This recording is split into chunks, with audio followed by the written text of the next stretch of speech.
L'histoire de la petite amie qui accepte un rendez-vous pour donner tort à sa mère. La première histoire d'aujourd'hui nous vient d'un utilisateur supprimé. Il écrit, moi, H, 29 ans, et ma petite amie, F, 28 ans. Nous sommes ensemble depuis 2 ans. Sa mère veut qu'elle explore d'autres options. Cela nous épuise. Pour un bref historique, j'ai rencontré sa mère une seule fois lors d'un mariage, et ça ne s'est pas déroulé comme prévu. Ce n'était pas horrible, et je ne me suis pas ridiculisée ou quelque chose comme ça. Je n'ai juste pas eu de conversation avec elle autant qu'elle l'aurait souhaité.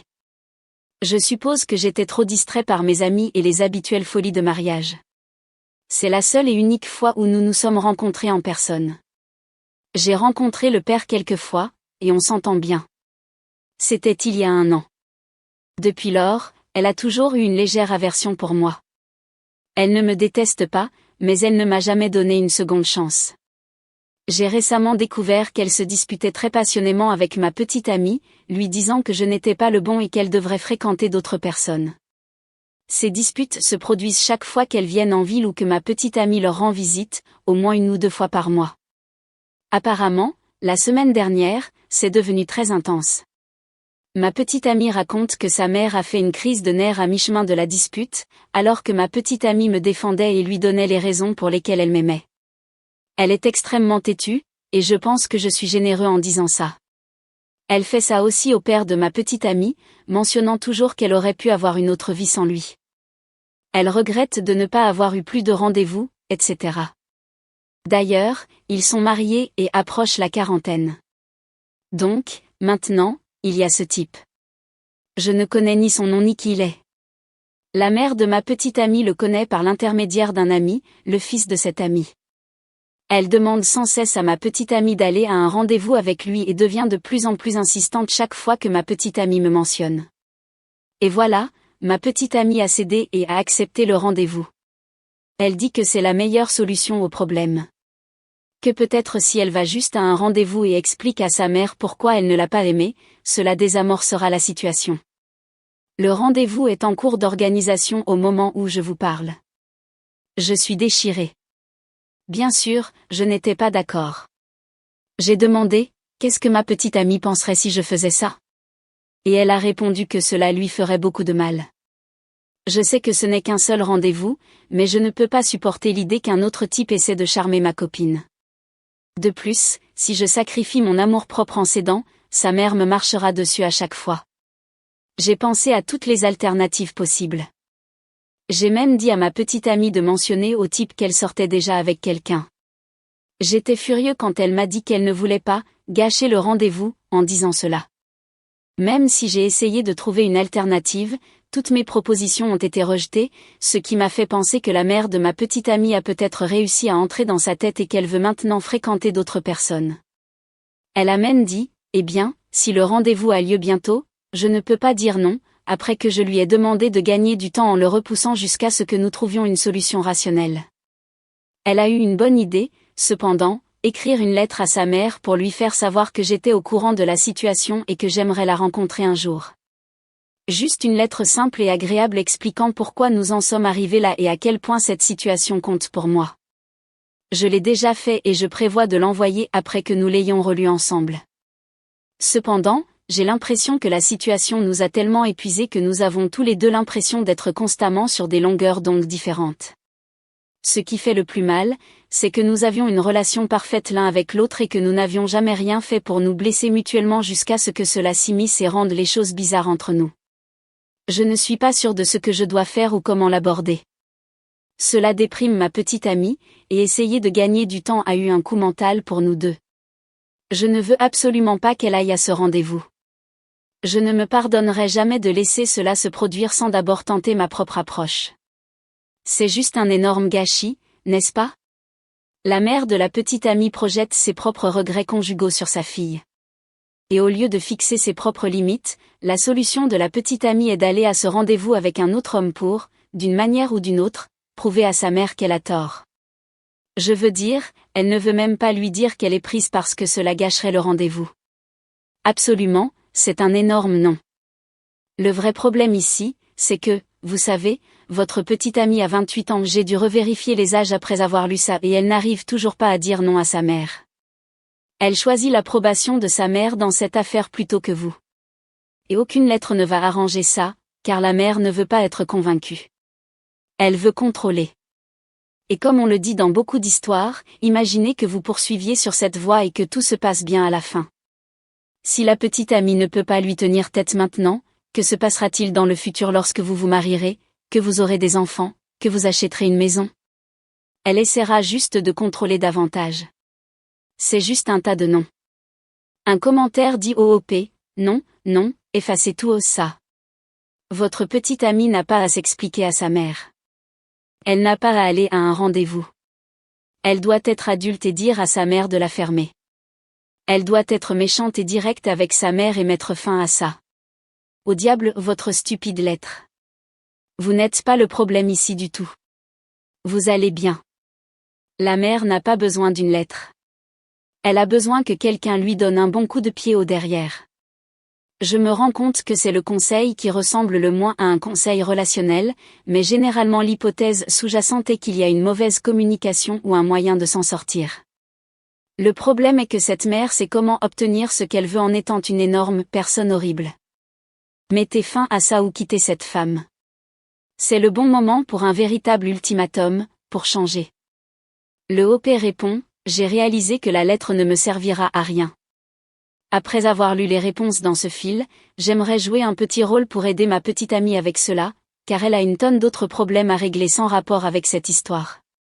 Quand je dis un petit rôle, je veux dire lui offrir mon point de vue pendant que nous travaillons vers une solution mutuellement bénéfique, et non pas aborder sa mère directement sur cette question. Un autre commentateur dit, oui, votre petite amie l'a laissé gagner.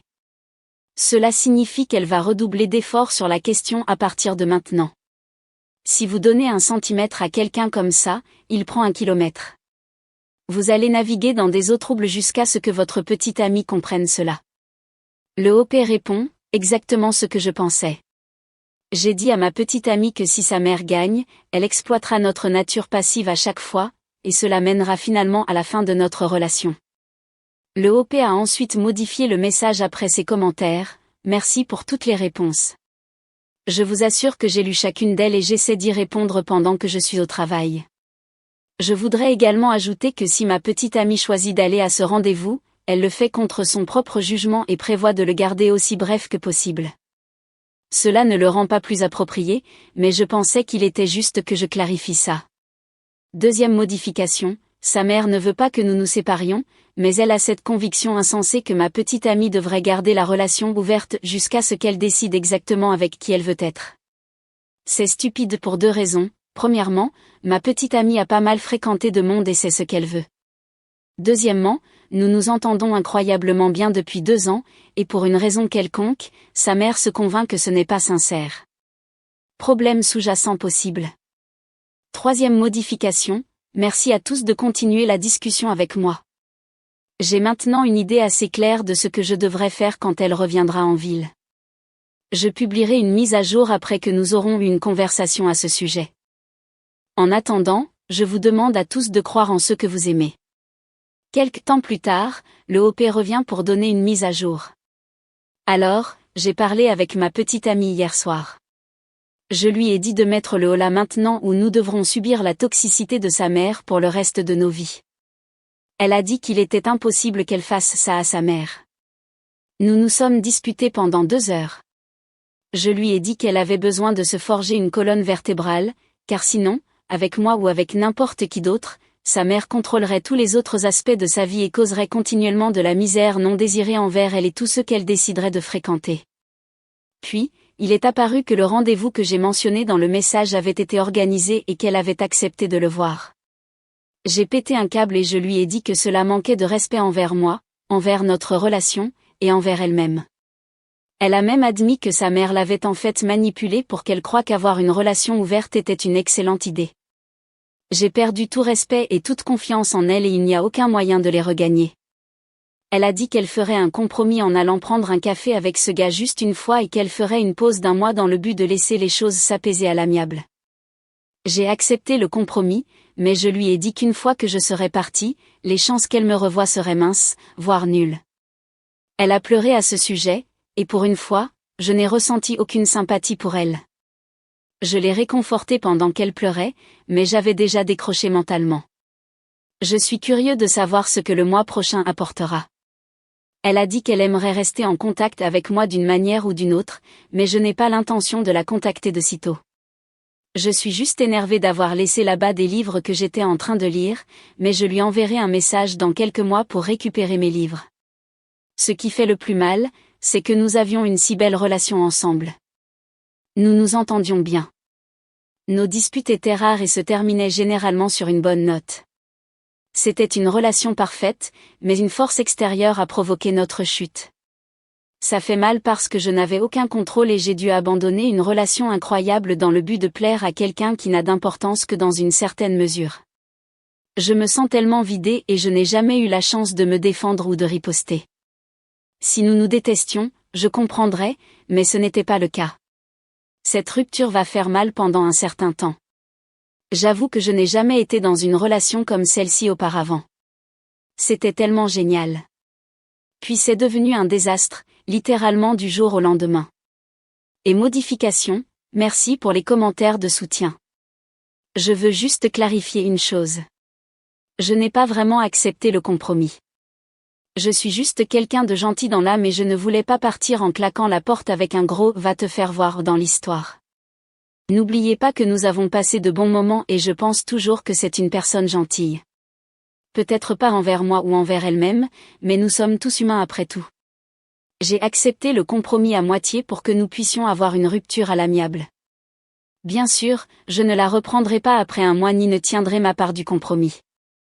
Un utilisateur dit, citant le OP, « J'ai perdu tout respect et toute confiance en elle. » Et il ajoute, « Vous n'êtes pas le seul. » Sérieusement, votre ex est pathétique et vous faites ce qu'il faut en vous retirant de la situation puisqu'elle n'a aucune envie de faire autre chose que ce que sa mère lui dit. Le OP répond, c'est drôle, elle a admis avoir perdu son amour-propre aussi. Un autre dit, la plupart des commentateurs critiquent votre ex parce qu'elle a choisi sa mère plutôt que vous et son avenir.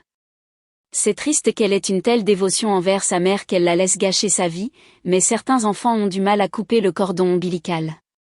Je suis sûre qu'un jour votre ex se réveillera et réalisera qu'elle a laissé sa mère détruire une relation parfaite. Dans les films, les filles comme elle finissent par épouser des ratés, avoir 10 enfants, et penseront éternellement à celui qui s'est échappé. Modification, je n'ai jamais autant voulu une mise à jour. Le OP répond, je lui ai dit ça, pas dans ces termes exacts, mais je lui ai dit que sa mère la rendra malheureuse pour le reste de sa vie, et cette situation lui retombera dessus au moment où elle s'y attendra le moins. Un autre propose, appelez-la et demandez à récupérer vos livres, et quand vous serez là, prenez vos livres et dites-lui qu'il n'y a pas de pause d'un mois parce que c'est complètement terminé. Le OP répond, moi, je ne peux pas m'en occuper pour le moment. Elle a dit qu'elle m'appellerait tout au long de ce mois pour prendre des nouvelles. Alors, quand j'aurai envie de récupérer mes livres, je lui demanderai simplement de me les envoyer par la poste. Nous vivons à environ 10 km l'un de l'autre. Une autre commentatrice dit, je suis une fille avec des parents manipulateurs, et ma mère en particulier détestait mon ex pour ce qu'elle percevait comme un manque d'ambition chez lui. Elle le rabaissait toujours dans son dos et me disait que j'étais trop bien pour lui. Ai-je déjà accepté de sortir avec quelqu'un d'autre à cause de ces manipulations? Absolument non. Votre petite amie utilise sa mère comme excuse. À moins qu'elle n'ait le cerveau d'une enfant de 4 ans, il est impossible que sa mère l'ait manipulée pour qu'elle croie qu'une relation ouverte était acceptable. Elle veut sortir avec quelqu'un d'autre que vous. Et elle dit seulement que c'est à cause de sa mère. Tout ce discours d'une pause d'un mois est sa façon de tâter le terrain avec ce nouveau gars tout en vous gardant comme plan de secours. Laissez tomber ça. Ne la contactez plus. Demandez à un ami d'aller chercher les livres pour vous et retirer cette fille de votre vie. Le OP dit que son argument contre le fait de tenir tête à sa mère était qu'elle était enfant unique et qu'elle venait d'une famille traditionnelle. Je considère cela comme une excuse et je n'en voulais rien entendre. Cela prouve juste qu'elle est trop engluée dans la manipulation de sa mère. Et le OP était à 100% mieux sans elle. Je veux dire, dès qu'elle a commencé à dire qu'elle allait fréquenter ce gars, il devait absolument partir.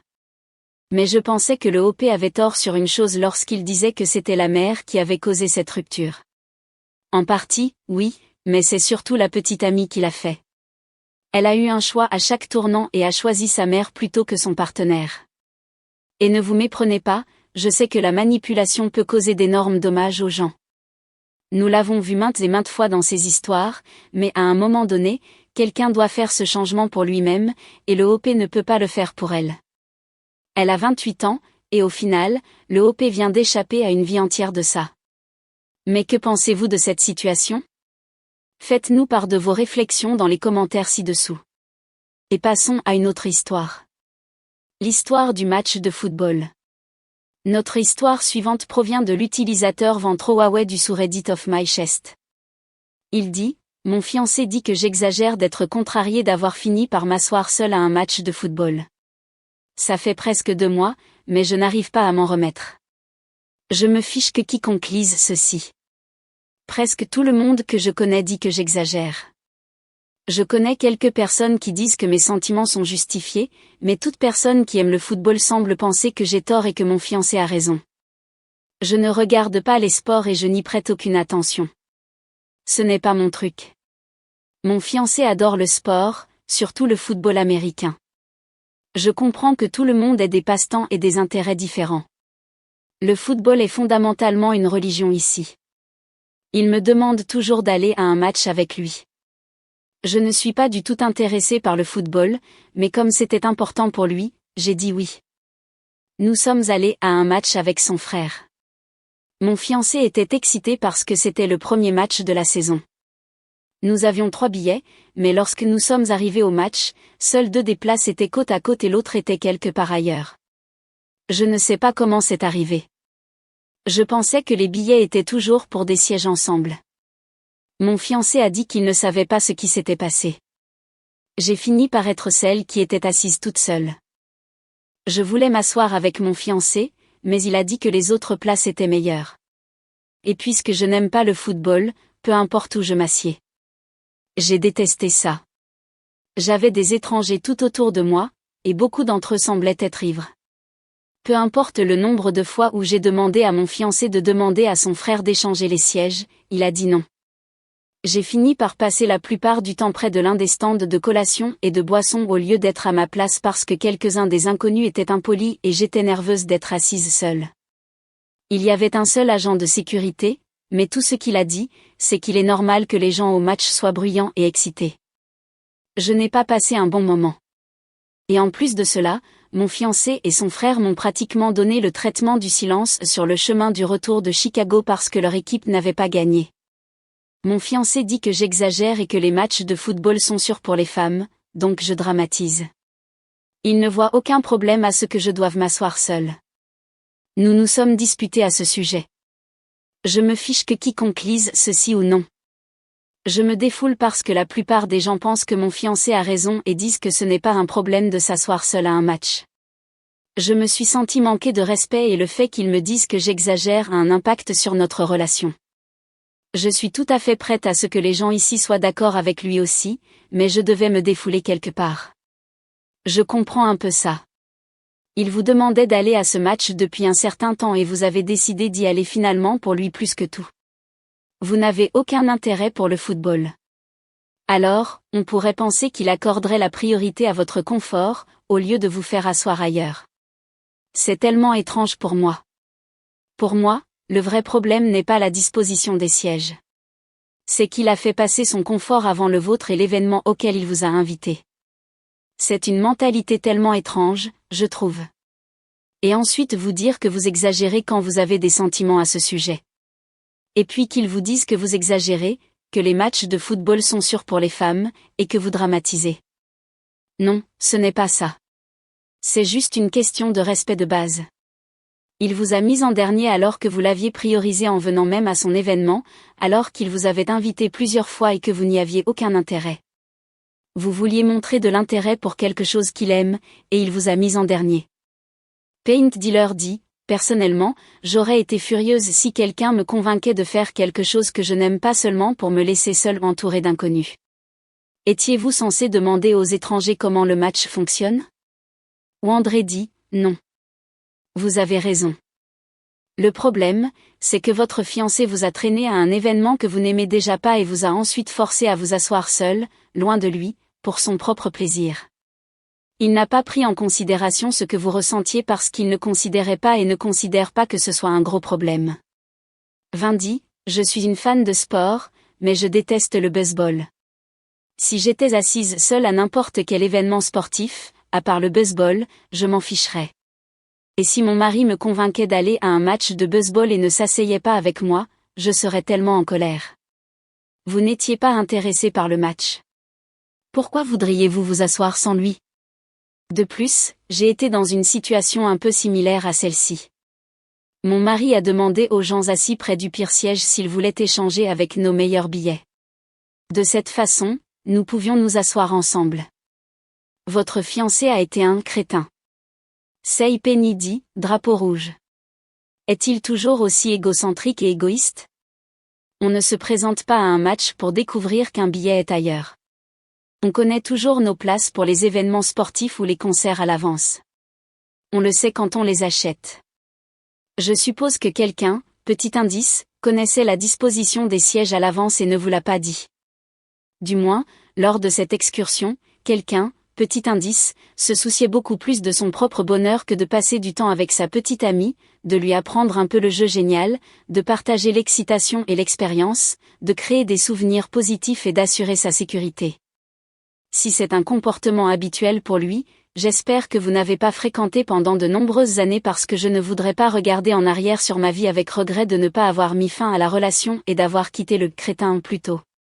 Si ce n'est pas un comportement habituel, alors il est temps d'avoir une conversation assise sur la raison pour laquelle ce n'était pas correct. Des conversations adultes, logiques et respectueuses sont des outils d'amélioration des relations dont nous avons tous besoin. Bonne chance et que Dieu vous bénisse, OP. Peu de temps après, le OP est revenu avec sa mise à jour. Ma sœur m'a fait réaliser l'évidence. Elle m'a demandé ce que je dirais à notre plus jeune sœur si elle était dans ma situation. Sans même avoir à y penser, ma réponse a été qu'elle devrait quitter ce gars parce qu'il ne la respecte manifestement pas. Cela m'a fait réaliser à quel point j'ai été stupide de rester et de ne pas me défendre. Si je lui dirais de partir parce qu'elle mérite mieux, pourquoi ne ferais-je pas la même chose? Cela m'a ouvert les yeux sur la façon dont j'ai accepté que mon ex-fiancé me manque de respect et n'écoute pas quand je suis contrariée. J'ai rompu avec lui et j'ai emménagé avec ma sœur, celle qui m'a réveillée, pas ma sœur cadette. Elle m'a donné l'équivalent de 2 mois de loyer en euros afin que mon ex-fiancé ne puisse pas dire que j'abandonnais le bail de notre appartement.